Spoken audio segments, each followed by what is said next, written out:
salle bi ak assistance bi yëpp di nuyu di Marius Sagna. alors Ahmed yow fi nga démarré fi nga terminé sax man foofu laay démarré mooy contexte bi ñu nekk nii ci dëkk bi ak àdduna bi yëpp coronavirus contexte boobu nga choisir pour communiquer est-ce que ragaloo porté bi sa message da doon am fekkoon temps normal la bu bañ ko am ci contexte bi ñu nekk nii. deuxième question bi rek mooy quel est le quotidien de Guy Marius Sagna depuis que mu génn prison. merci beaucoup Thierry. mbokk yi ñi fi nekk ak ñi ñuy seetaan ñu ngi leen di nuyu yéen ñëpp ci seen tur ak seen sant di rafetlu teewaay bi di jéggalu ci yéex a commencé bi ñëw nañ ci waxtu mais bon techniciens yi xëy na ñoo parewul woon mais ñu siy jéggalu bu baax a baax. alors bi ma génneeg léegi mot na semaine ëpp na sax semaine parce que mardi laa génnoon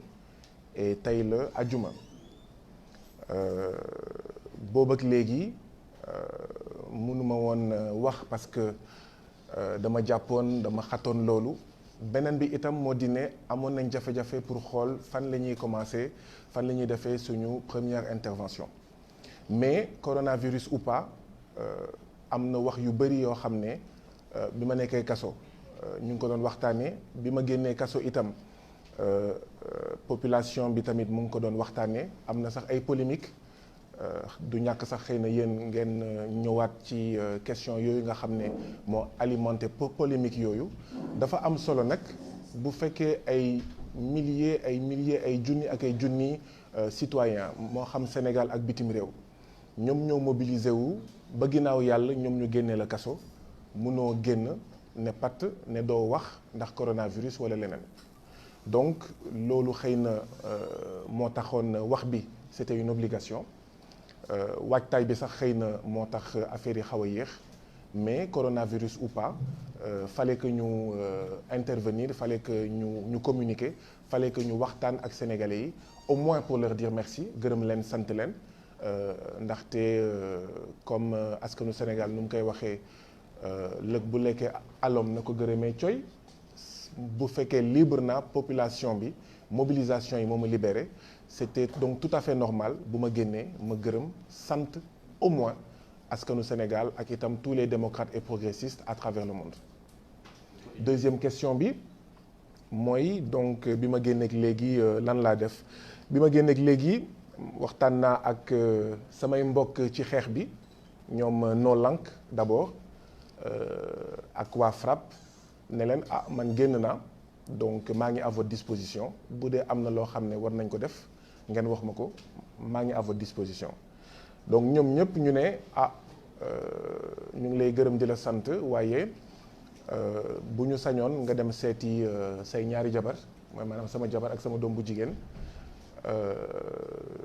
yi nga xam ne ñu ngi à 400 kilomètres d'ici donc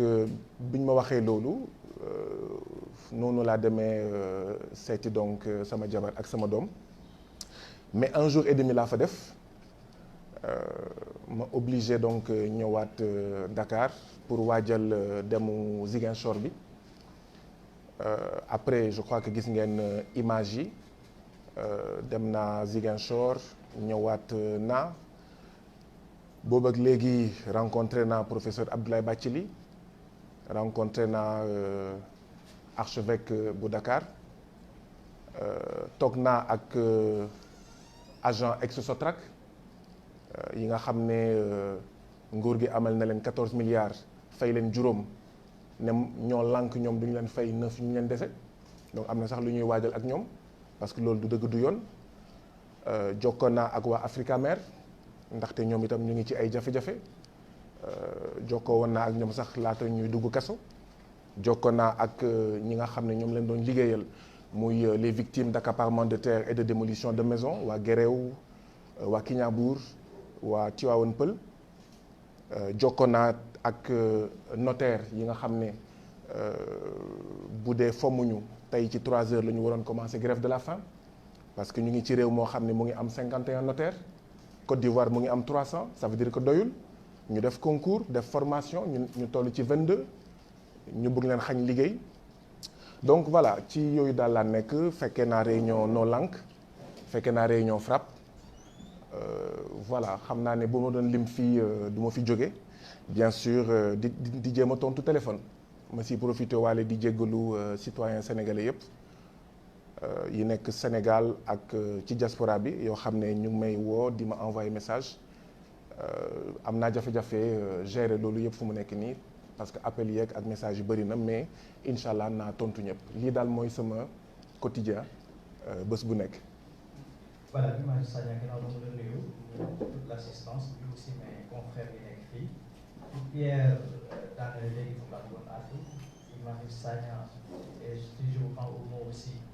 da nga ni pression populaire nit ñi nga xamante ni à travers le monde ñoom la naqarlu woon sa jàpp gi nga jàpp gannaaw ba ñu ñax boobu ñu bàyyi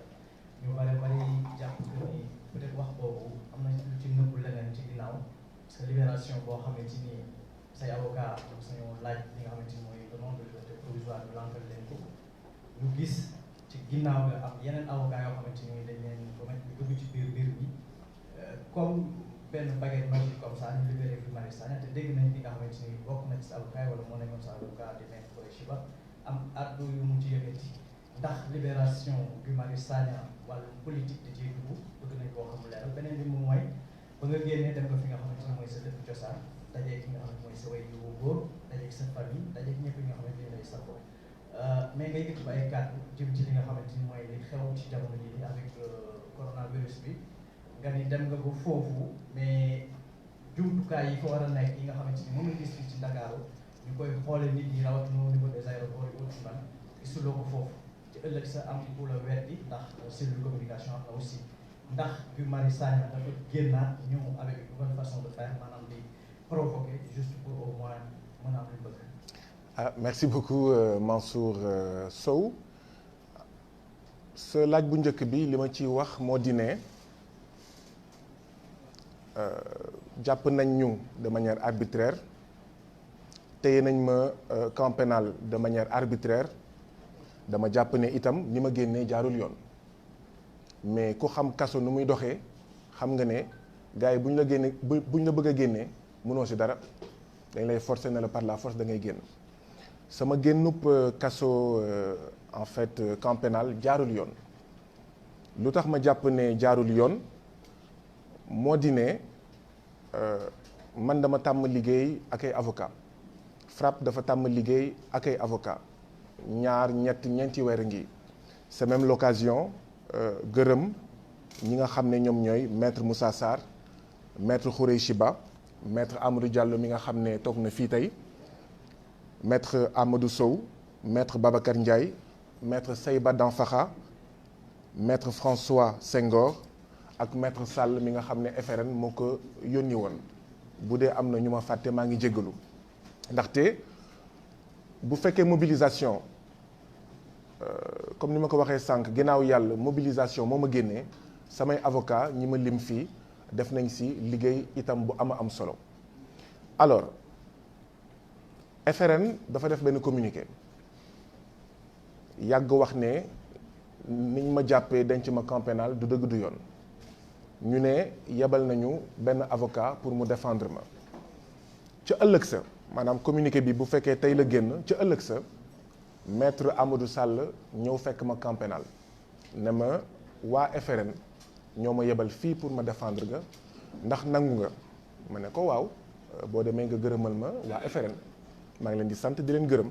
may delloo tey di leen sant di leen gërëm comme ni ma santee gërëm ñëpp mu laaj ma condition générale de détention yi mu jiitu ma si sax ne ma déjà yow waroo nekk camp pénal parce que camp pénal c'est pour les condamnés te yow kenn jugé wu la ba lay condamné après ma expliqué ko yeneen 3 mois yoo xam ne mënuma wax ak sama jabar au téléphone mënuma wax ak sama doom téléphone te ci biir camp pénal amoon na ñeneen ñoo xam ne kenn àttugu leen ñu ngi doon woote ak ñoom seen donc mu jël note et tout ça ma waxoon ko sax ne samay avocat ñu ngi waajal benn conférence de presse mu jël contact ak ñoom donc ci noonu la ñu séparé woo ma wax ko ne boo demee seeti waa FRN gërëmal ma leen santal ma leen comme citoyen sénégalais yëpp laa jàkkaarloog télé sama biir néeg gis ñu bind demande de liberté provisoire déposée pour Guy Marius Sagna depuis 4 ans FRAPP di liggéey ak ay avocats yu bëri ñun amul kenn koo xam ne mës na déposer demande de liberté provisoire te informé wuñu te tàgguwuñu muy benn. kon ni ngeen ko gisee ci télé bi man noonu laa ko gisee ñaareel bi mooy pour ku jaar kaso mu am demande de liberté provisoire di ngeen gis ne mënuñu déposer demande de liberté provisoire te amul lu ñuy woowee élection de domicile ba pare ki nga xam ne moom mooy ñaan demande de liberté provisoire day signer demande bi bon prisonnier du signer mais day càpp baaraamam ci encrier bi mu apposé ko ci kayit bi waxtaan wax dëgg ci la tàgguwuñ ma yëgaluñ ma gisuma kenn ñëwul wan ma demande de liberté provisoire càppuma sama baaraam fenn woowuñu ma sax ba may càpp. amul protocole camp pénal sur votre dos. lii mooy la vérité léegi nag après sénégalais yëpp dinañ gis dinañ dégg dinañ interpréter maanaam ñun juróom-ñeent nit ñu jàppee jaarul yoon nit ñu téyee jaarul yoon man ni ma génnee jaarul yoon et pour la petite histoire maa ngi ko doon wax samay mbokk yëpp moo xam waa No Lank moo xam waa FRAPP dama leen ne tolloon naa foo xam ne maa ngi doon wax ne Maître Moussa Sarr bu ñëwee sax di déposer demande de liberté provisoire dama ko naan bul déposer parce que ñett moo mën a génnee kaso demande de liberté provisoire bu ñu nangu ñaar ñu jugé ma ñu àtte ma ñett 6 mois yi jeex kenn woowu ma damay génn automatiquement alors tolloon naa foo xam ne dama waxoon même Maître Moussa Sarr bu ñëwee sax naan ma day déposer dama naan ko déet ñoom ñoo ma fi dugal dinañ xam nu ñu may génnewee soit ñu àtte ma te waroon nañ ma àtte bu fekkee li ma def dafa graaw te du dëgg du yoon soit ñu toog 6 mois Sénégalais yëpp gis ne niñ ma téye c'est arbitraire donc voilà ce qui s'est passé et li ci des yëpp ñun ñoo ko gisandoo voilà les faits maintenant nag l'interprétation est libre. mais gis nañ benn lettre boo bind nga ciy wax ne maanaam doo négocier te dañ doon wax ne dafa amoon protocole camp pénal bu ñu doon préparé ndax dafa am ñu ñëw di def ak yow protocole nga bañ su dee am na kan la deuxième question bi mooy est-ce que li nga jàppee tam neexul a dégg quoi benn sénégalais bu dem ci institution bu toll ni président de la république la ngaa ci kii ça dem pare du infraction. jërëjëf Ahmed Aïdara damay commencer sa ñaareelu question bi dama jàpp ne ñun ñi doon manifester le 29 novembre fi ñu demoon du palais présidentiel palais du gouverneur la ndaxte dañoo jàpp ne président Macky Sall du président de la République gouverneur de la France la gouverneur de l'impérialisme la maanaam daf fi toogal d'accord ay intérêts yoo xam ne du intérêt askanu Sénégal président de la République Macky Sall malheureusement défendrul askanu Sénégal donc palais présidentiel malheureusement avec le président Macky Sall nekkul palais présidentiel palais préfecture la wala gouvernance la bu la neexee ndaxte xëy na waxtaan bi dinañu ko may foo jël suñu budget contrôlé wuñu ko FMI ak Banque mondiale ñoo ñuy wax suñu budget nañ koy doxalee seen payoor warul dépasser lii et cetera gis nga ni grande surface yi duggee fii di sonnal suñu ay commerçants gis nga itam ni fi base militaire française nekkee ñu ngi wax sax ne waa États-Unis bëgg nañ fi am base militaire ñun ñu ngi naan déet base militaire na fi jóge ñu naan bu États-Unis daf fi nar a maanaam taxaw gis nga franc CFA et cetera donc ñun fi ñu demoon man dama jàpp ne gouvernance la préfecture la bu la neexee sax nga ne sous-préfecture en fait de l'impérialisme et donc may profité ci occasion bi di wax ne dégg naa lu nekk bi ma nekkee kaso mais c'est important de rétablir les faits ñun dañoo déposer lettre d'information ci table préfet ñu bëri nee nañ mosuñu déposer non dañoo déposer benn ñaareel bi ñu déposer ne préfet dañuy def marche obélisque RTS préfet woo ñu ndaje ñu dem mu ne ñu bu ngeen tànnoon feneen ma may leen ko waaye fii moom mënuma leen ko may ñu ne ko kon comme ñun courant yokkute bi la ñuy xeex may ñu manifester ci kanamu agence nationale Sénélec donc ñun dañoo ubbeeku woon ci waxtaan mais préfet lànk ne moom mënuñu bàyyi ñu manifester devant Sénélec ñu ne ko kon ñun itam constitution moo ñu may ñu manifester def nañ la benn proposition bañ nga donc ñun dinañ continuer suñu manifestation donc mbir mi noonu la demee samay liberté provisoire jotewul dara ak liñ ma jàpp nekkuma woon liberté conditionnelle ak nekkuma woon sursis musuñu ma àtte ba may nekk ci sursis yooyu yëpp dégg naa ko ci wax ji muy ay wax yoo xam ne amul fenn musuñu ma àtte ba ma nekk ci sursis ba ñu war ma mën a téye nekkuma woon liberté conditionnelle déposé nañ lettre d'information alors sa laaj bu njëkk bi man sama position moo nekkoon feeñal naa ko sànq dama dem ba toll foo xam ne sama avocat yu baax yi nga xam ne ñeenti at ñu ngi liggéey bu ñu ñëwoon ne ma nañu déposer liberté provisoire sax dama laan leen déedéet fu mu nekk nii nañu dem jusqu'au bout parce que nag mënoo téye juróom-ñeenti nit lu nekk nga wax ko te ñeme woo dem tribunal parce que bu fekkee vraiment ñun li ñu def dafa ñaaw man bañu ma sax ñu àtte ma bañu ma en fait ñu daan ma parce que li ñu def c'est en connaissance de cause jigéen bu ñuy woowee Rosa Parks bi muy toog ci siis yii nga xam ne dañoo ne siis yii borom der yu weex yi ñoo fa war a toog moom xamoon na lu muy def xamoon na ne absolument mais d'abord ñun dañoo jàppoon ne constitution moo ñu may ñu manifester 2 pare woon nañ pour waxtaan def nañ proposition ndaxte ñun langaamuñu ci palais présidentiel wax nañ préfet de Dakar bàyyi ñu manifester devant la Sénélec moom moo lànk donc ce que je veux dire c'est que ci gàttal ñun dañoo def suñu action en connaissance de cause mais ñoom ñi ñu jàpp waroon nañ am fitu yóbbu ñu tribunal àtte ñu damay fàttali ne ñu bëri manifester nañ palais présidentiel déposé wuñu lettre d'information kenn jàpp leen ñu fa jàpp dañ leen àtte dans la semaine ñu tëj leen 15 jours ñoom ñëpp ñi ñu jàppul ak ñi ñu jàpp musuñu woon déposer lettre d'information ñun rek ñoo déposer lettre d'information et ça c'est important de le dire ñi ñu mës a jàpp avant ñun ñu manifester devant palais présidentiel dañ leen àtte dans la semaine ñun ñu inventer une procédure d'instruction.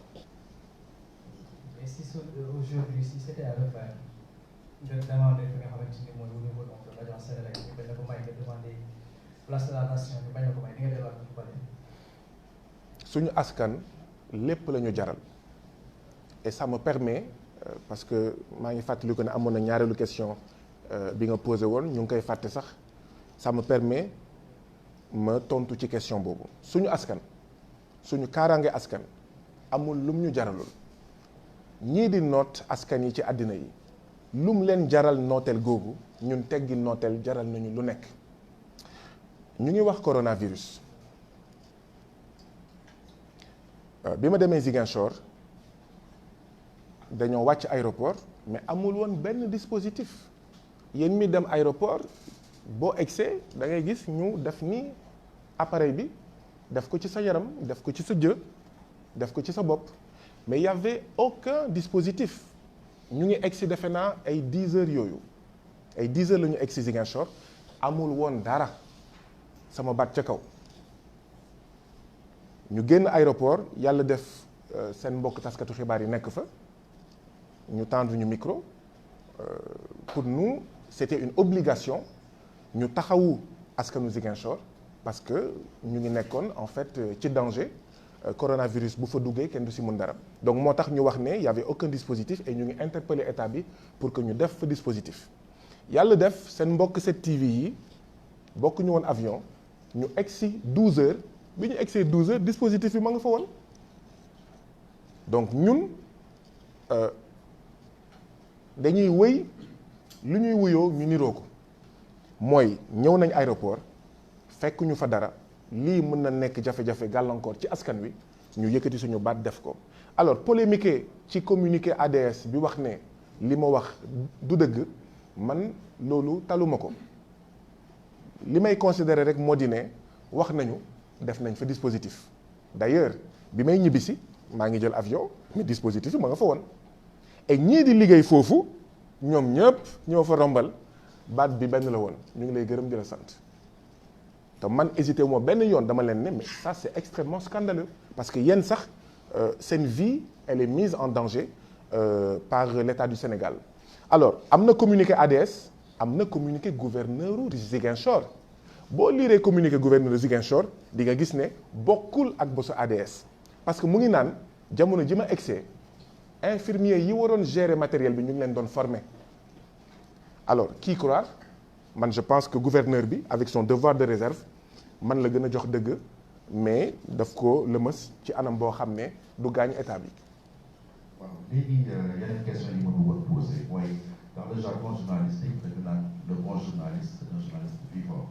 comme ni ñu mënee wax tamit le bon activiste c'est un activiste libre est-ce que bu fekkee tous les 2 mois nga dem prison wala def 3 mois est-ce que loolu taxul warul jar tey de changer de forme de lutte parce que moment bi nga def prison également les choses ñu ngi déroulé wu derrière toi.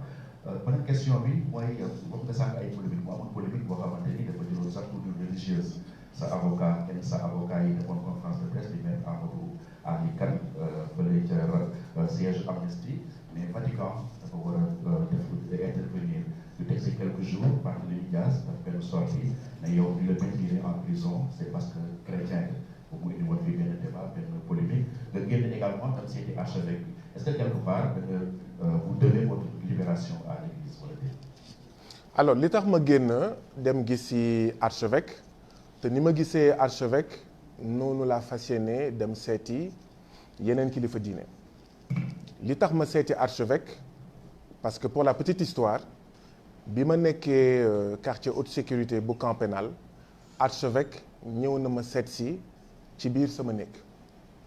coow li ngay wax ni yépp avant moo juddu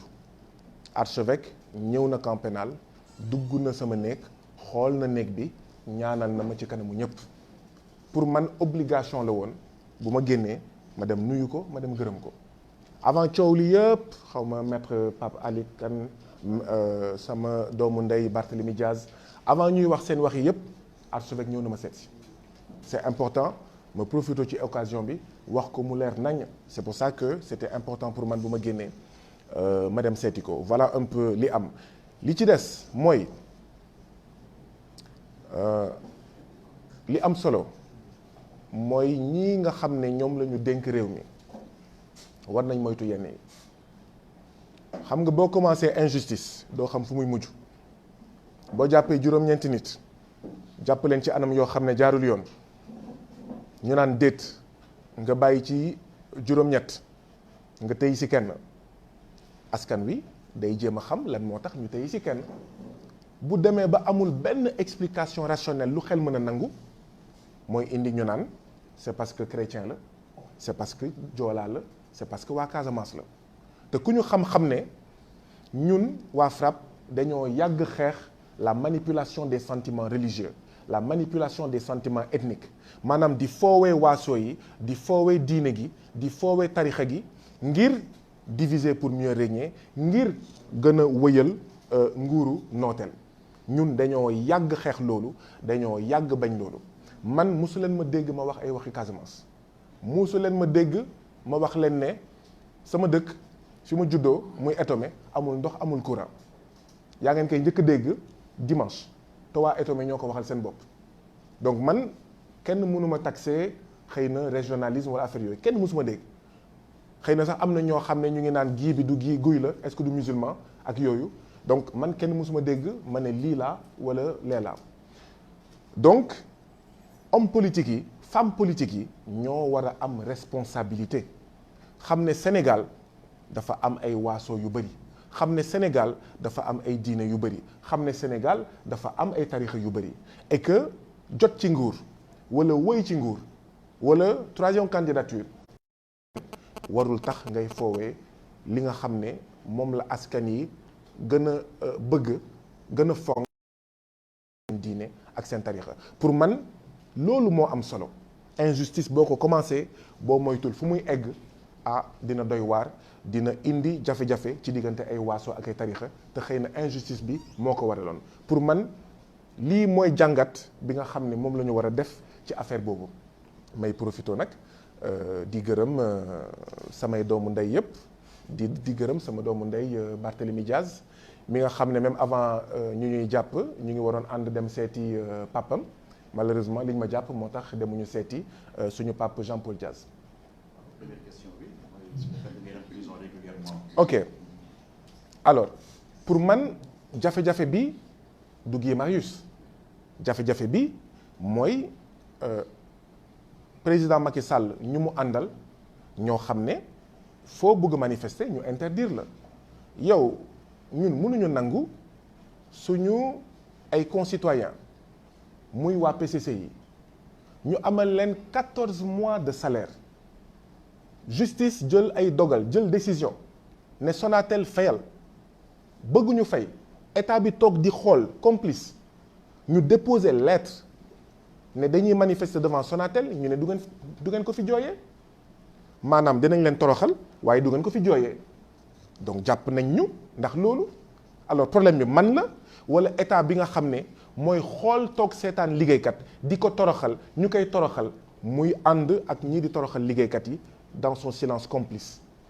loolu mooy wax ji parce que boo xoolee manifestation yi yooyu la mus nañ fi ànd manifester ak ñii di def transfert d'argent ànd manifester ak waa PCC yi préfet interdire manifester ak ñu ne dañ koy def parce que obélisque RTS la mais finalement dañ ko bàyyi ñu marche donc saay bu ñu jàppee loolu la donc problème bi du man mbir nag am na fu muy toll ñun nag ñun ñooy descendant wu Aline Sitoé Diatta ñun ñooy descendant wu ñoom Yacine Boubou les femmes de Nder ñun ñooy descendant wu ñoom Lamine Ibrahima Arfan Senghor ñun ñooy descendant wu ñoom Mame Bamba Limamou Laye Baye Niass ak ñoom seen maanaam nous sommes des résistants du ñu nangu nag suñu askan ñu koy toroxal ba pare toog di seetaan sànq maa ngi bëggoon def benn lien bi ngeen di laajte ndax si c'était à refaire dañ koy defaat ma ne leen suñu askan jaral nañu lu nekk ma leen di laaj benn mbir tey jii nii ñu ngi wax coronavirus ñun ñëpp ñu ngi tiit lan moo tax ñu tiit parce qu'en temps normal suñu hôpital dafa jagadi mais lan moo tax mu jagadi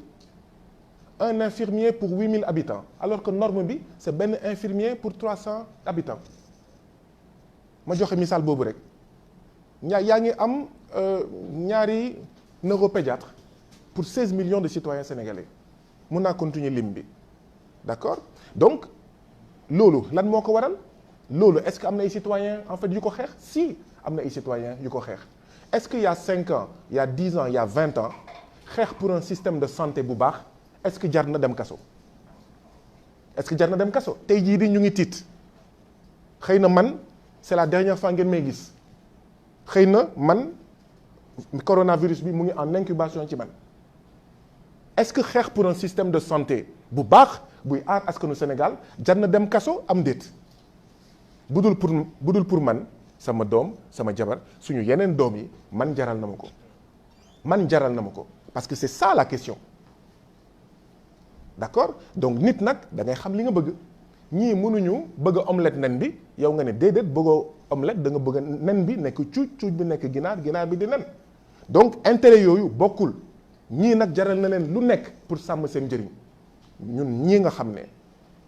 amuñu passeport amuñu 2 nationalités waaw fii la ñuy fajoo on a intérêt à ce que ñu xeex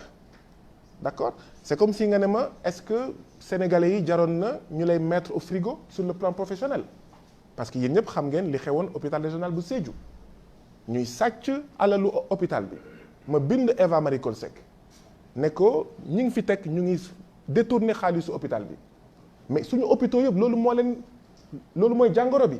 bu ñu amul ay hôpitaux yu bees coronavirus même bu rombee dina am beneen coronavirus dina am yeneen jàngoro et donc oui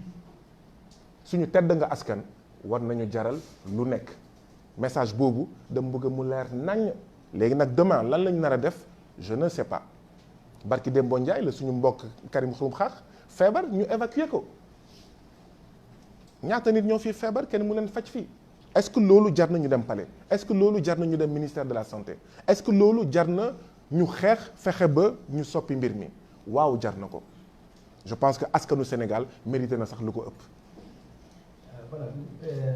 ki nga xamante ni moom mooy docteur Babacar Diop ngeen doon ñu téye la noonu foofu nga xamante ni gannaaw bi ngeen taxawee buntu bale ba mu génnee li mu njëkk a def moom mooy dafa porter plainte administration pénitentiaire ñu dégg sànq say kàddu bi ngay wax nga ni quartier haute sécurité lañ la yóbbuwoon ndax tey jii Guy Marius Sagna mën nañ ko kër ci lu gàtt rek ci loolu nga xamante ni moom jot na ko faa daj bu fekkee kër yi dañ fa wàccuwul ak li nga xamante ni mooy àq ak yelleefam foofu ñu ko dencoon beneen bi moom mooy Pierre Edouard dafa wax tout à l'heure ni activiste mais l'homme de la rue tey jii rawatina ñun taskatu xabaar yi tey bu ñuy identifier Guy Marius Sagna c'est difficile souvent dañuy laajte Guy Marius Sagna est-il un activiste? Guy Marius Sagna est-il un politicien? Parce que Guy Marius Sagna on l'a vu aussi être directeur de campagne d'un politicien à la longue ban Guy Marius Sagna la ñu am. Merci beaucoup Mansour bi ci njëkk mooy déjà Leuz Deftec Ousmane Sarr ak man dañuy yóbbu camp pénal te loolu du dëgg du yoon parce que condamné wuñu camp pénal ku xam camp pénal pour ñu condamné la muy benn déjà ñaareel bi Leuz Deftec ak Ousmane Sarr ñu yóbbu leen ci beneen pàcc ci kaso bi man ñu dugal ma quartier de haute sécurité ndax lan bu ngeen seetluwee bi ñu njëkkee jàpp ñun ñëpp juróom-ñeent boo déggee waa APR bu seen élément de langage dañuy naan ñii ay terroristes lañu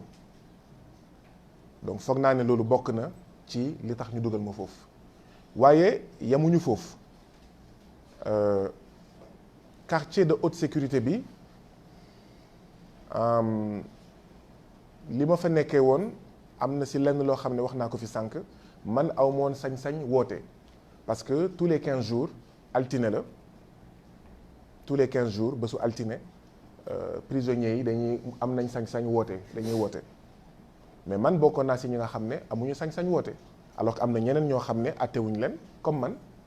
parce que dañ doon lay naan attewuñu et tout ça laajoon naa sax directeur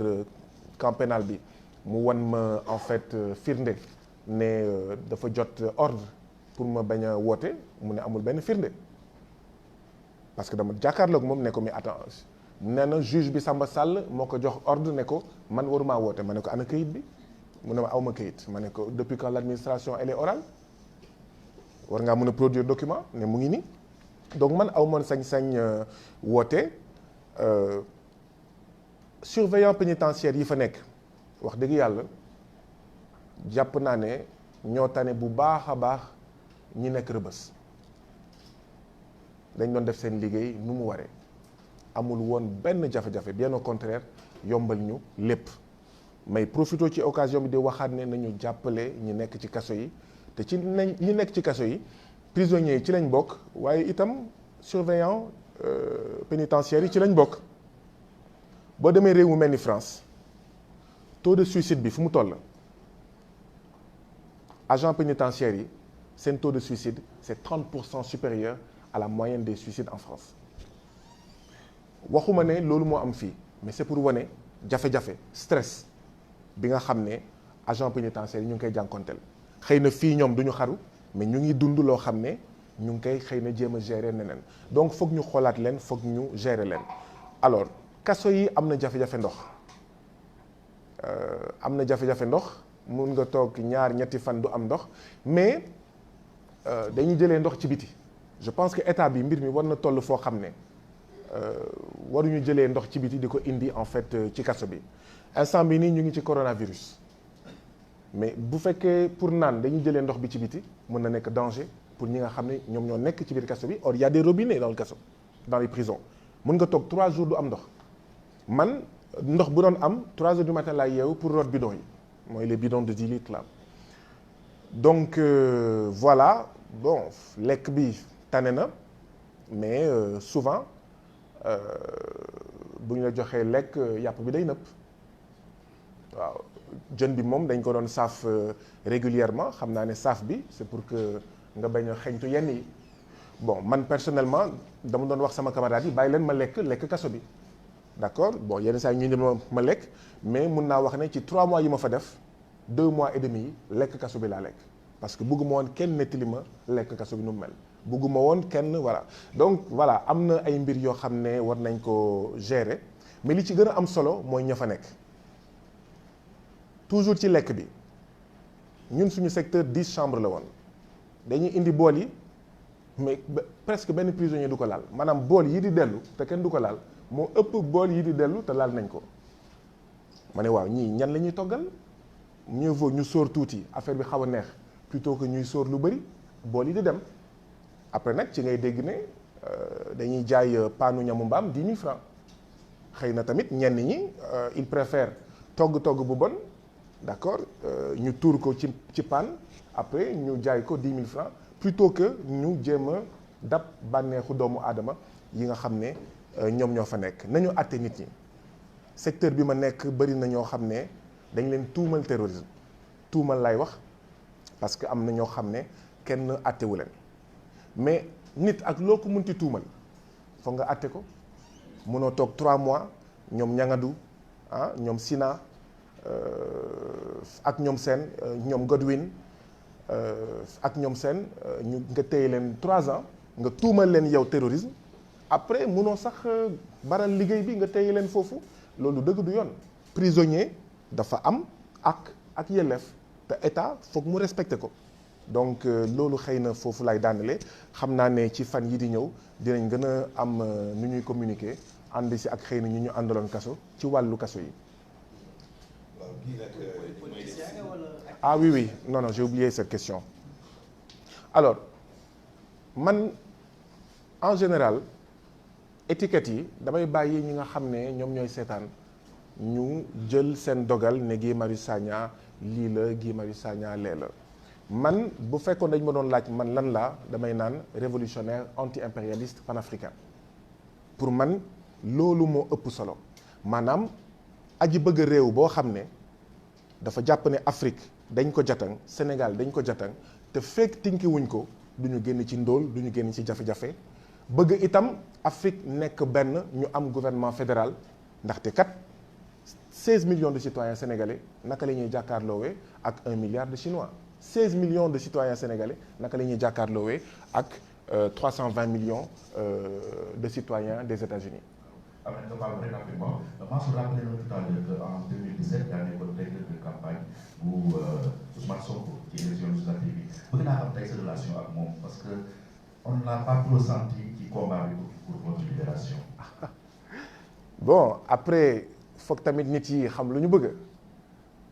bu Guy Sagna defee lii ñu ne on le sent trop bu deful ñu ne on l'a pas trop senti voilà bon mais après Ousmane Sonko il est assez grand pour wax lan moo tax on l'a pas trop senti mais Ousmane Sonko man dama ko jàppee sama doomu ndey loolu moom je le dis de la manière la plus claire qui soit effectivement 2017 législative maa nekkoon directeur de campagne coalition Ndawi Askan Wi 2019 maa jiite woon commission organisation bu coalition Jotna d'accord Ousmane Sonko sama doomu ndey la dama jàpp ne ñun li ñuy xeex ci FRAPP muy France génnee loxoom ci suñu mbirum koppar ñu am suñu moomeelu bopp ci suñu wàllu koppar moo tax ñu ne pour la souveraineté monétaire France dégage moom suñu bopp ci fànn yépp ci wàllu kaaraange armée étrangère yi nañu génn suñu budget nañ ko contrôler suñu bopp FMI ak Banque mondiale nañ ci génn ba làkk yi ñuy waxee ci école d'accord mu nekk làkk réew mi ak ñoom seen dama jàpp ne xeex boobu ñuy xeex pour Afrique moom boppam pour Afrique nekk benn Ousmane Sonko en tout cas ba tey moo ci gën a dogu ñun nag nekkuñu ay dof yoo xam ne dañuy jàpp 365 jours sur 365 ba su élection jot ñu ne pat ah déedéet dañuy xool ñan ñoo bëgg a wëyal franc CFA ak ñan ñoo bëggul wëyal franc CFA ñan ñoo sañ a wax ci franc CFA ak ñan ñooy ne patt ci franc CFA ñan ñooy wax ci ZLECAf ak ñu dul wax ci ZLECAf ñan ñoo sañ a dut baaraam armée française ak ñu ko sañul wax ñun dañoo bëgg a soppi mbir mi waaye ñun FRAPP niñ koy soppee mooy dañoo jàpp ne foog ñu wax askan wi ne lii baaxul lii baaxul lii baaxul ba su élection nag bu jotee man am naa sañ-sañ Guy Marius Sagna pas FRAPP parce que FRAPP c'est un mouvement citoyen d'accord anti-impérialiste panafricain social de masse donc FRAPP mënul joxe consigne de vote loolu du cëram FRAPP ñu bëri ñu ngi ci, ñenn ñi defuñu politique, ñenn ñi bokk nañ ay parti politique waaye man am naa sañ-sañ en âme et conscience xool ne man li may franc CFA bi may xeexkat armée française bi may xeexkat FMI ak Banque mondiale bi nga xam ne moo ngànk suñu budget am na benn candidat boo xam ne moom moo gën a dogu ci mbir mi. Et en 2017 dama jàppoon ne Ousmane Sonko la woon et rëccuwuma dara ci ñi ma bokkee ci ñi nga xam ne ñoo def Ousmane Sonko tête de liste ba mu nekk député rëccuwuma ko fenn ndaxte taxawaayu député bu modèle la voilà donc loolu laa sekk ak Ousmane Sonko. D'accord, merci à Guy.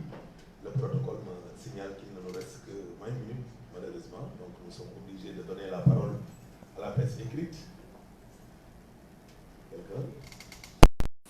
waaw ñu leen di wax ne bu leen fàtte abonné wu ci seen chaîne YouTube Bour TV wala chaîne Twitter Bour Guédé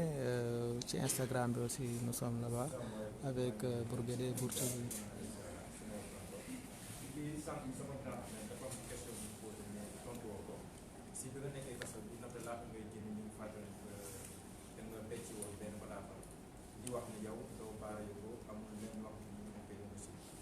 woon xamal comme ni ko amee ko ndax dafa am ñu la seet ndax nguur gi dafa yewal ñoo xam ne de la seet pour waxtaan ak yow pour xool na la ñuy génnee si kaso beneen laaj moom mooy tamit ndax da ngay regretté le fait que ku mel ni maître Amadou Sall dugg si dossier bi ndaxte yaa ngi wax ne boobu ku mel ni maître Moussa Sarr ñu woon tàggu la ne day introduire benn demande de liberté provisoire da ngay laaj ndax tey yow boo wéetee da ngay rëccu le fait que nga nangu maître Amadou Sall pour bokk say yow. am na wax yoo xam ne mënuma si sori parce que maa ngi liberté provisoire nag dafa am lu muy tekki dossier bi mënuma ci wax dara mun naa wax nag lu ma neex mun naa def nag lu ma neex lu bokkul ak dossier bi bu ngeen fàttalikuwee bi ma nekkee Rebeuss amoon na benn lettre xam nga boo génnee lettre kaso c'est 6 mois de prison bi ma nekkee Rebeuss fexe nañ def nañ lépp pour xam ndax maa génnee lettre bi ou pas dama bëgg a leeral ne ñun dañoo nekk ci xare am ñuy noot askan wi ñun ñuy xeex nooteel ñii di noot askan wi ñun am na yoo xam ne duñ leen ko yombal ma ne dafa am yoo xam ne duñu leen ko yombal comme dossier Rebeuss bi ba léegi mu ngi fi sama dossier ba woon mois de juillet je suis toujours en liberté provisoire ça veut dire que saay bu neexee Samba Sall mun na ma ñëw ne am na élément bu nouveau dugal ma je profite de l'occasion pour dire que d'ailleurs fu mu nekk ni maa ngi am 2 dossiers de liberté provisoire ñaari dossiers yépp bi ci nekk mun na ma delloo kaso donc am na wax yoo xam ne man mënuma ci sori ñoom nañu def seen enquête bu fekkee am na enquête bu ñuy def d'accord nañu ut seen preuve bu dee yittal na leen mais man am na yoo xam ne du ma ci prononcé wu am na yoo xam ne du ma ci wax deuxième question bi ok boo déggee sànq bi may gërëm avocat yi boole naa ci maître Amadou Sall ndaxte nag ñëw na ndaxte nag am na lu mu def waaw parce que moom mujjee ñëw c'est aussi simple que ça moom moo mujjee constitué wu ñeneen ñëpp ça fait 4 ans may liggéey ak ñoom donc bu may gërëm ay avocat mënu ma ko ñàkk gërëm léegi man am na yoo xam ne du ma ci gëstu lu bari man wax naa leen sànq bu ngeen ma laajee lan laa doon dama leen di wax révolutionnaire anti-impérialiste panafricain dama jàpp ne fu ma munti nekk sama mission mooy ànd ak ñi nga xam ne ñoom laa bokkal gis-gis ñu fexe ba wàññi coono askan wi bu ma nekkee kaso loolu mooy sama liggéey bu ma nekkee en liberté loolu mooy sama liggéey ba nga xam ne amul solo ci man ma ne damay regretter wala ñàkk regretter maa ngi nii je suis en liberté damay continuer sama xeex ànd ak waa FRAPP ànd ak ñeneen continuer sama mission mooy ànd ak askanu Sénégal ànd ak ñi nga xam ne dañoo torox donc je me pose pas trop la question de savoir est-ce que je regrette ou pas pour man c'est pas ça le plus important mais lenn moom wax naa ko waxati naa ko te loolu mënu ma ko ñàkk wax mooy niñ ma jàppee c'est arbitraire niñ ma téye c'est arbitraire niñ ma bàyyee c'est arbitraire jaarul yoon. Voilà, maintenant après je regrette ou je regrette pas aw ma jot boobu sama préoccupation mooy naka la ñuy fexee ànd ak waa PCC yi ñu fay leen seen xaalis naka la ñuy fexee ànd ak waa agent Exsotrac ñu fay leen seen xaalis naka la ñuy fexee ànd ak notaires yi ñu bàyyi leen ñu ubbi seen cabinet naka la ñuy fexee ànd ak les victimes d'accaparement de terre et de démolition de maisons naka la ñuy fexee ànd ak enseignants yi parce que nag face à face enseignant ak état bi dafa doy parents d'élèves yi ak élèves yi mënuñu seetaan enseignants yi am ay plateformes revendicatives yu jaar yoon état bi du ko respecter au même moment mu ngi lekk suñu xaalis ba pare ñu toog seetaan déedéet foog citoyens yi xam ne le combat des enseignants c'est pour une école nouvelle c'est pour école boo xam ne day joxe enseignement de qualité à travers des enseignants de qualité et donc mënuñu toog seetaan man lii moo ma yitteel ndaxte moo yitteel FRAPP et en tant que membre du FRAPP yooyu mooy samay dossier mais je regrette wala je ne regrette pas yooyu je ne me pose pas la question. Merci beaucoup. Guy Marius Sagna, Amadou Moustapha Dieng de la radio Sud FM. di nuyu waale sama mbokku journaliste sama confrère yi ak ñu assistance bi alors man amoon naa ay laaj bu njëkk bi moo di wax nga ko sànq yaa ngi ñaari dossier yóbbu nañu la rëbës jëm la bës toogloo ñu yóbbu la camp pénal jëm la pénaliser rek ba léegi jàpp nañu ne yaa ngi ci biir xeex da yaa ngi naan fu mu nekk nii da nga jàpp arbitraire bàyyi la bu arbitraire lan moo la nar a téye yow mu nekk nii lan mooy tax nga toog bàyyi ci yëngu-yëngu yi nga nekkee boobu mooy benn ñaar bi ndax xëy nga liggéey ndax da nga nekkoon ci liggéey jàpp naa ci diggante bi ndax liggéey bi sama laaj moo di dafa am ñu ne dañ la duggoon ci kaso bi ngir boo xam ne ñetti weer su ko defee boo génnee ñu génne la ci oto bi ndax dem nga liggéey am déet bëgg nañ ci xam ci leer beneen bi moo di dem ci wàllu ñu ngi naan bi nga duggee kaso bi am na ñu ko waxoon ne troisième mandat jugaatoon na coow boobu noonu ba tax diggante bi dégg nañ ne président bi nga xam ne moo nekk fële ci Côte d'Ivoire Ouattara nee na moom day renoncé yow troisième mandat bi coow li jugaatoon loo ci wax tey waxte génn nga ba mujj bi mu jëm ci wàllu coronavirus lu tax ma la koy laaj dinaa si nga wax si loo xam ne ñëpp nañ ko dégg xam nañ ne yaa ngi ci secteur de la santé boo nga ci sant lu leer nañ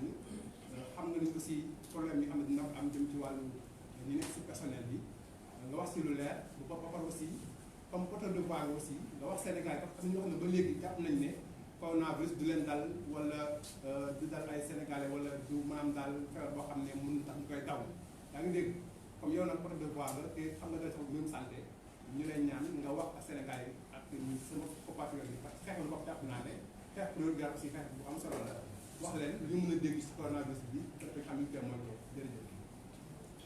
Massawu suñu mbokk yi nga xam ne. Chine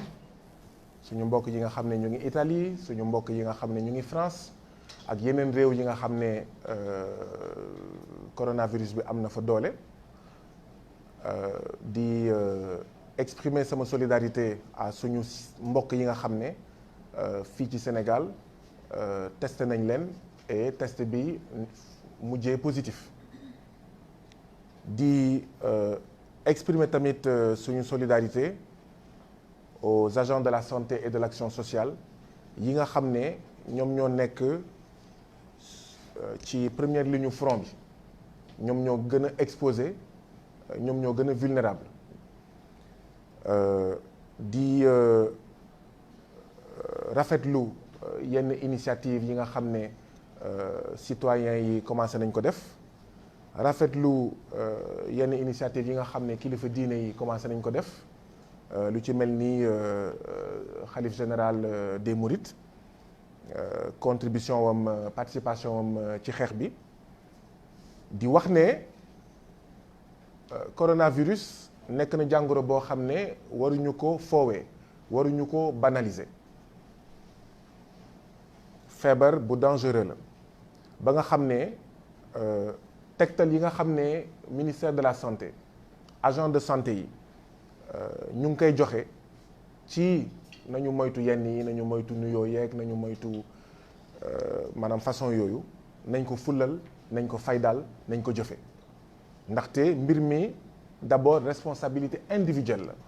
responsabilité collective ak responsabilité de l'État foog kon ñu respecter li nga xam ne moom mooy tegtal yi nga xam ne ministère de la santé agent yi ñu ngi koy joxe loolu moo nekkoon ci wàllu coronavirus. alors beneen waaw beneen bi mooy man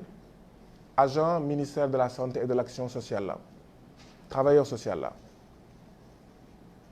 wax naa fi sànq dama doon liggéey hôpital régional bu Sédhiou ma bind benn bataaxal wane naka la ñuy détourner xaalisu hôpital bi ñu affecté ma Dakar amul enquête laajuñu ma amul conseil de discipline amul dara te man li ma wax les faits m'ont donné raison parce que kenn ci ñi nga xam ne ñoo doon luubal xaalisu Sédhiou affecté nañ ko ci beneen hôpital boobu am problème yu métti biñ ko affecté li mu njëkk a def mooy ay avantage am ci beneen hôpital bi mu yokk ko donc ça veut dire que suñu hôpitaux yi war nañ ko xoolaat war nañ xoolaat réforme hospitalière de 1998 parce que réforme hospitalière boobu bi nga xam ne FMI ak Banque mondiale moo ñu ko imposé 1998 li ko taxoon jóg mooy ñu transformer hôpitaux yi de service public à entreprise privée bu ngeen gisee ñu naan waaw hôpital boo mool xaalis da ngay dee c'est normal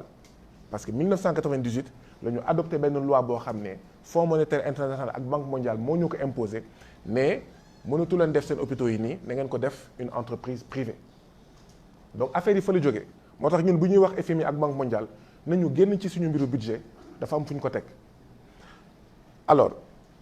ñu génne ma ci hôpitaux yi déjà hôpitaux yi dañoo soxla nit man dañ ma génnee ci hôpitaux yi ñu ngi ma affecté ci centre de promotion et de réinsertion sociale bu Fass Delorme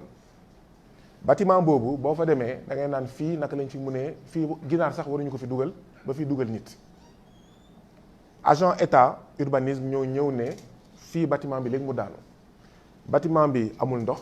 amul courant boo buggee tuur ndox amul fooy tuuree ndox bi agent yi ñëwee ak loolu yëpp ne bâtiment bi nit waru fi nekk man ci laa leen ne jël leen seen responsabilité mais li am mooy bon malheureusement man Guy Marius Sagna laa tudd état du Sénégal mu may toog di seetaan maanaam awma bërëb bu ma liggéeyee bind naa Eva Marie Coll Seck wax ko loolu bind naa Abdoulaye Diouf Sarr biñ ko tabbee ministre wax ko boo duggee ci moteur de recherche di nga gis ay kayit yu bëri yoo xam man maa ko bind pour ñaawlu loolu même pas à cause de moi parce que bu ñu ma ko defee man ça veut dire que ñu ngi koy def ñeneen dans l'anonymat ñu ngi koy def ñeneen te loolu du dëgg du yoon oui ñu ngi may fay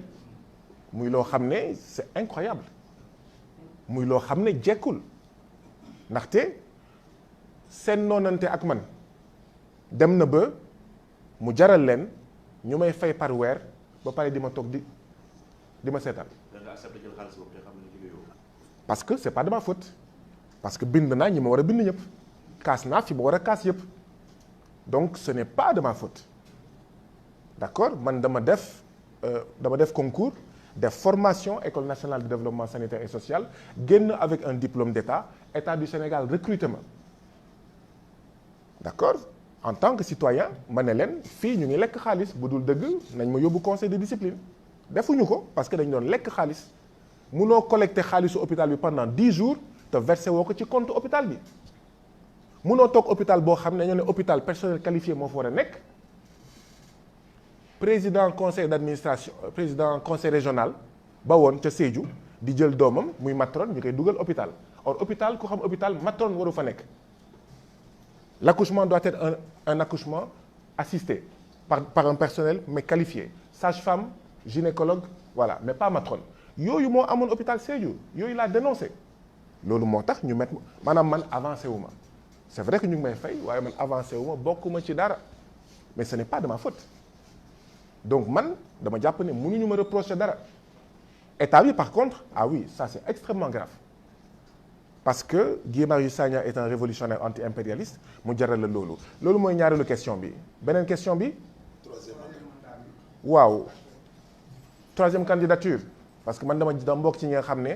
dañoo jàpp ne troisième mandat du am troisième candidature la bëgg li ma ci wax mooy temps yële daal président Macky Sall mu ngi doon tukki lu bëri bu yóbboo mu tàggatoo ndaxte fii du fi nekk 3e candidat du ñu nangu mu nekk fii 3e mu posé 3e candidature lu ñu bañaloon suñu maam Ablaye Wade mënuñu ko nangul moom loolu il faut que ça soit clair et net mu ngi ci 2e et dernier mandat mënul nekk candidat ñun duñ ko fi seetaan mu nekk candidat loolu foog mu leer ci bopp président Macky Sall ak ñu ñu àndal 4e question bi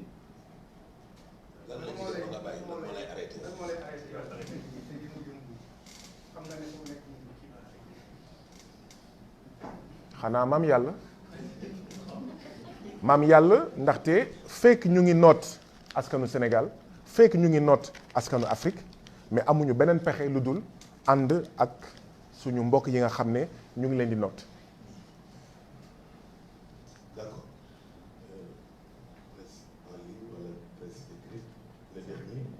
du soir du plateau bi. C'est bon. Kii ñu dellu soir nag ci plateau bi 15 minutes moom moo ñu dese. Da ngeen créé plateforme aar nañu ko pour pétrole. waaw ñu fàttali pétrole beeg gaz ba léegi leen Sénégalais yi seen ñu chaîne toog YouTube bu dee suñu gaz Bour TV ak seen Twitter ngeen jóge foofu mënuñ jàpp ne Bour Guédé ak Instagram bi aussi pour am des informations juste et vrai en temps réel. gars yi def nañ appel à témoin Aliou Sall dem na wuy ji dig ñëw pétrole beeg gaz daal mi ngi foofu stagné aar nañu ko kon foofu amoo leen fa tax ngeen ñëw ci ñoo làkk ngeen ne courant bi waruñu ko yokk ba léegi yokk bi mi ngi fa wàññi est-ce que mënuñoo jàpp ne kon da ngeen a laaj pétrole gaz ak courant bi da ngeen échoué. mu ngi mel ni 80 nga laaj président Ablaye Wade ne ko depuis 74 yaa ngi créé PDS mais gagné woo est-ce que da ngaa laaj ñaanuñu yàlla ñu toog 26 ans pour yeewi askanu Sénégal pour tinki Sénégal mais li am solo mooy ci pétrole bi ak gaz bi am na yoo xam ne aar li nu bokk bu amul woon du am même bu fekkee après jëfin wi résultat yi dëppoowul ak ñun lu ñu doon xaar enquête yeeg xaw ma appel à témoin yeeg yooyu mënuloon am bu fekkee aar li nu bokk amul beneen bi mooy wóor na ma ne que président Macky Sall ak ñu ñu àndal ñu ngi bàyyi xel bu baax a baax ci citoyens sénégalais yi ci anam yi nga xam ne noonu lay saytuwee pétrole ak gaz bi te loolu dafa am solo citoyens sénégalais yi nga xam ne xamuñu woon dara ci suñu pétrole ak gaz yëngu-yëngu aar li nu bokk tax na ba ñu gën a xam situation bi gën a xam li nga xam ne mooy seen ak seen yelleef léegi nag mbiru askan moo demee noonu bul yaakaar ne saa yi boo jógee mbir mi dina sotti man pour man mbir mi nañ ko seetee feneen xam ñun ay manifestation ak yooyu ñun gënaluñu démocratie Sénégal bu bindoo woon ci yenn anam yi ñun duñu soxla manifester loolu moo tax d'ailleurs en plus de souveraineté économique bi FRAPP di xeex souveraineté démocratique bokk na ci li FRAPP di xeex souveraineté démocratique mooy lan mais suñu démocratie war na toll foo xam ne dañuy dugal ci charte réew mi lu ñuy woowee veto populaire ne bu amee nangamu lim ci citoyens sénégalais yi d'accord même président Macky Sall bu bëggee signer APE wala jël suñu pétrole jox ko sàngam veto populaire ndaxte nag askan wi moom mooy buur askan wi moom mbir mi moom moo war a buum di buum yi président Macky Sall député yi conseillers départementaux yi ak municipaux yi ay surga lañu mais surga yoo xam ne dañoo xamul seen bopp dañoo jàppee seen bopp buur ak buur mooy askan donc pour man nañu jàpp ne xeex bi dafa war a continuer boo gisee li mu citoyen sénégalais yi mobilisé wu ñetti weer yi passé war nga jàpp ne yaakaar tasul ci ne bësoog bés weerook weer atook at li mu citoyen sénégalais yi nga xam ne mbir mi mu ngi gën di leer ci seen bopp ak ci seen gët mu ngi gën di bëri nañu continuer di wéyal xeex bi rek nañu continuer di wéyal sensibilisation ak conscientisation bi. Ablaye Wade tudd nga turam sànq ba nga nekkee ci prison bi ñoo lànk dafa ñu seeti ko def ay démarches ba moom mu accepté accompagner leen ba sax contribuer financièrement est-ce que loolu bu la fekkoon nga nekk en liberté doon nga accepté dem seeti Abdoulaye Wade. beneen question bi mooy rapport yi génn na ARMP génn na 3 rapports OFNAC génne na rapport semaine passée mais président dafa ne moom dafa bëgg créer benn commission boo xam ne dafay examiner rapport yooyu yow la problématique des rapports au Sénégal yow ban analyse nga si def. bu ma nekkoon ci biti li noo lank décidé moom lay def parce que nag noo lank démocratie moo fa am maanaam man sama position personnelle amul solo ci noo lank day réunion ñëpp joxe seen gis-gis soit ñëpp d'accord soit li ëpp ci noo lank ne fii la ñuy jaar même ñi di jaar fii obligé jaar nii donc man militant discipliné la ba nga xam ne li ñi ëpp ci ñi nekk ci ñoo lank lu ñu wax man fa laa jëm benn ñaareel bi moo di ne Ablaye Wade président Ablaye Wade bu waxee ne moom bokk na noo lank wala PDS wax ne bokk na noo lank lan moo war a tax ñu ne du ñu jël cotisation wu Ablaye Wade wala PDS ñun waa FRAPP dañuy cotiser waa Y'en a marre dañuy cotiser waa SNP dañuy cotiser waa ñeneen ak ñeneen dañuy cotiser donc lan moo war a tax parce que diw Ablaye Wade la tudd wala parce que diw PDS la tudd ñu ne duñu jël cotisation am damay fàttali ne non lank cadre démocratique la même waa APR am nañ seen place foofu waa APR bu ñu bëggoon ñëw bokk non lank kenn du leen ko tere parce que c'est un cadre démocratique président Ablaye Wade bokk ci citoyen sénégalais yi ne xeex bi gis naa ci sama bopp mu joxe cotisation am ni FRAPP Y'en a marre ak ñoom seen di cotiser. mais xam nga loolu lu muy wane mooy ñun dañoo tolérant ñun dañoo am tolérance te tolérance dafa baax cim réew xam nga Sénégal boo ko bëggee defar mais munoo wax ne da nga koy defar ak ñoo xam ne dañoo weex tàll musuñu bokk ci dara kon ak kan ngay defaree Sénégal ak kan ngay tabax Sénégal bu bees kon da ngay bedd ñëpp ndaxte ñun suñuy famille mais am nañ ci ay mbokk yu bokk parti socialiste am nañ ci ay mbokk yu bokkoon PDS am nañ ci ay mbokk yu bokk APR bu fekkee da nga ne doo tabax Sénégal ak ñi nga xam ne dañoo laale woon lii ak laa mais doo am kenn or reconversion conversion bokk xam nga luy conversion voilà xam nga ne Saint Paul ci yoonu Damas dafa convertir man dama gëm conversion dama gëm ne ba ci yàlla di la nangu mun nga soppeeku benn ñaareel bi ñun duñu ay rancunier nous ne sommes pas vindicatifs dañoo jàpp ne muy président Ablaye Wade muy ku mu munti doon bu ñu bëggee tabax Sénégal bu bees ñëpp am nañ ci place li am solo mooy ci ban gis-gis lañ koy tabaxee ci ban yoon la ñu jëm loolu moo am solo waaw rapport yi li ma ci wax moo di ne président Macky Sall moo fi wax la patrie avant le parti moo fi wax gestion sobre et vertueuse moo fi wax sama mbokk du mus a am nomination par décret waaye gis nañ ne lu mu fi def dafa safaanoog li mu waxoon moo fi wax ne am na ay dossiers yoo xam ne da ciy teg concom donc certainement loolu bokk na ci li tax ngay toog ay at dossiers yi di yéex yaa ngi wax OFNAC yaa ngi wax ARMP mais même yeneen rapport yoo xam ne du ay corps de contrôle Sénélec 2018 2017 génne wuñu seen rapport ndax lan parce que dafa am lu ñuy nëbb li am solo mooy ñu xam ne président Macky Sall ak ñu àndal dañoo nekk ci pàccoo nekkuñu ci pencoo dañuy jël suñu alal di ko séddoo seen biir benn doyul ñuy créer ay institutions inutiles ak budgétivores doyul ñuy cëral seen bopp ay payoor yoo xam ne c'est scandaleux waaye ñu ngi def yoo xam ne yoon da ko sipp alors qu'au même moment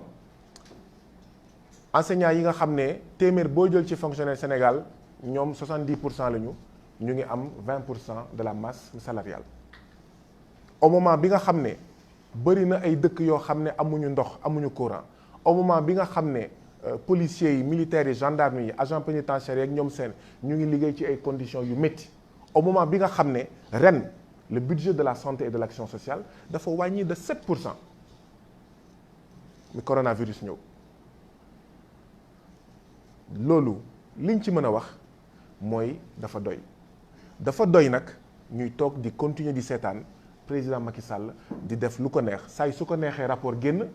saa su ko neexee mu jël rapport comme Khalifa Sall la mu yóbbu ko en fait tribunal saa su ko neexee mu teg concam loolu mënatul nekk dafa jot nag li ñëpp bokk ñëpp jot si. dernière question bi kon. waaw du ma sori foofu nga xam ne Claude Pierre nekkoon léegi ñu jëm ci wàllu non langue ñu bari di laajte ji des sources de financement yi donte wax nga léegi ci say kàddu que ni dañuy cotiser ñu gis Guy Marius Sagna ba mu génnee kaso avion la jël dem fa la nga xam ne si di coor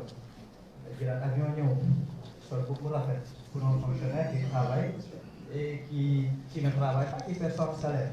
ñu bari parce que dañ ko fi gisoon ci ay at yu weesu ay financement occulte en tout cas ñu wax ko fi yenn groupe yi bëgguma leen tudd ñu ni ñoom alal bi doon jot bëgg nañu tam comme patriote ne di koy woowee bëgg nañu responsabilité bu leer ci alal yi nga xam ne ñu koy jot en 30 secondes rek beneen bi mooy Guy Marius Sagna ba nga commencé sa xeex beeg léegi ñaata yoon nga teg loxo ndax keroog ba nga toogee di xool sa bopp di xool télévision bi gis sa wéytu wu góor di Célestin Sagna mu bënn ay bëtam di jooy lan ngeen. njëkk bi ok bon non langue mënuma si sori ndaxte ñetti weer ngi bi ñuy créé non langue sax nekk ma fi woon benn réunion laa fekkee mais xam naa ne non langue moom ci cotisation lay dundee loolu laa ci xam jàpp naa ne loolu la bu dee FRAPP parce que moo ma concerné FRAPP ngay wax FRAPP ci ay cotisation lay dundee donc dañuy naan membres yi na ngeen cotiser suñu cotisation minimale c'est 1000 francs dañuy naan tous les membres obligation de cotiser waaw cotisation bu gën a tuuti bi nga mun jox yow étudiant bi wala yow chômeur bi c'est 1000 francs léegi nag ku mu neex nga wax damay joxe 10 000 ku mu neex nga ne da ngay joxe 50 000 d'accord am na ay citoyens sénégalais yoo xam ne bokkuñu FRAPP waaye jàpp nañ ne FRAPP li muy def am na solo ci réew mi ñii naan man mun naa joxe 20 000 par mois d'accord ñun noonu la ñuy dundee. non amuñu bailleur feneen et waxati nañ ne par exemple am na benn organisation boo xam ne liée à George Soros contacté nañu pour financer ñu ne ko non merci parce que dañoo jàpp ne George Soros dafa bokk ci problème bi dafa bokk ci impérialiste yi dafa bokk ci ñi nga xam ne ñoom ñooy noot askan wi donc mënuñu laal xaalisu koo xam ne day noot askan wi. Osiwa par exemple ñëpp xam nañ ne c'est lié à George Soros mooy Open Society d'accord Osiwa par exemple ñun bu ñu joxee xaalis duñu jël duñu dem laaj Osiwa xaalis mais loolu ça n'engage que nous dañoo jàpp ne munoo saafara jafe-jafe yi ak ñi nga xam ne ñoom ñoo jur jafe-jafe yi beneen bi mooy am na yenn financement yoo xam ne boo ko jëlee en fait da lay bureaucratiser maanaam ñoom dañoo am ay financement yoo xam ne xam nañ lii gaañ doomu aadama ak organisation dañ lay jox financement yoo xam ne da ngay tukki rek ñu lay jox ay rek mun nañ la financer nga am bureau ak climatiseur d'accord ngay def ay formation ay séminaire mais loolu da lay bureaucratiser dootoo nekk ak waa PCCI dootoo nekk ak waa Tivaouane Peulh dootoo nekk ak notaire yi dootoo nekk ak ñi nga xam ne ñu ngi torox di xeex ci mbedd bi ñun bëgguñu bureaucratiser wu ñun dañoo bëgg indépendant maanaam lu ñuy wax dañ ko wax te yàlla tax dañ ko wax te li ñu sentir tax et pas dañ ko wax parce que yow da ñuy orienté fii wala fee donc suñu baat ci kaw FRAPP jotul benn financement de toute façon président Macky Sall ak ñu àndal bu ñu doon jot dara ñoom dinañ si xam dara te dinañ gaaw d'accord wax ko pour takkal suñu der et donc waaw am na ay citoyens sénégalais yoo xam ne ñoo ñuy jàppale en plus de nos cotisations ñooñu ñoo fay billet d'avion bi nga xam ne moom laa demee moom laa dikkee par exemple d'accord yow yaa ma laaj bi voilà ñooñu ñoo fay ñooñu ñoo ne pour x y z raison voilà on prend en charge ton billet d'avion d'accord aller-retour Dakar Ziguinchor Dakar donc c'est aussi simple que ça. oui merci alors du ma ci wax leneen li nga xam ne waxuma ko lenn lay wax mooy bamtuwaat li ma waxoon mooy président Macky Sall. Ah non bon yooyu moom bëgguma ci wax trop xam nga lu tax bëgguma ci wax trop mooy am na loo xam ne ñun waa FRAPP bëgguñu ko encourager. C'est vrai Guy Marius Sagna am na solo amul solo mais bëgguñu focaliser en fait askan wi ci Guy Marius Sagna wala Ousmane Wade wala Fatima Mbengue wala Alioune Badara wala tel membre et tel membre du FRAPP pour ñun du loolu moo am solo ñun dañuy def lu ñuy def voilà bon après nit yi xool nit yi gis est-ce que nangam yoon la est-ce que nangam yoon la pour ñun loolu amul solo bëgguñu tamit encourager lu ñu mun woowee culte de la personnalité wala personnalisation parce que dañoo gëm ne Sénégal ak àddina bi soxlawuñu ay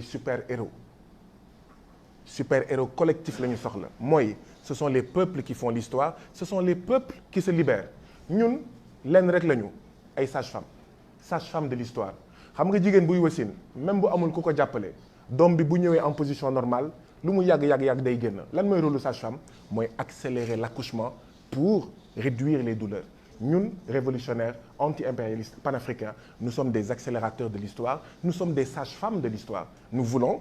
coono bi nga xam ne ci la askan wi nekk muy coono bu métti d'accord mu gaaw a jeex ñu gaaw ci génn.